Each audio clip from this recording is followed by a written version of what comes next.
ఆడ ఈడ తేడా లేక ఆడి చూపేశాడే, ఆడ ఈడే తోడై రాగా వీరుడైపోయాడే.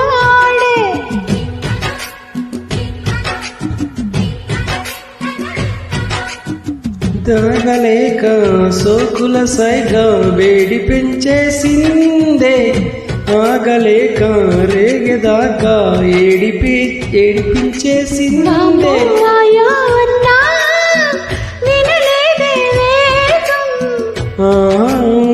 అంటూ కురిసిందే తాపం.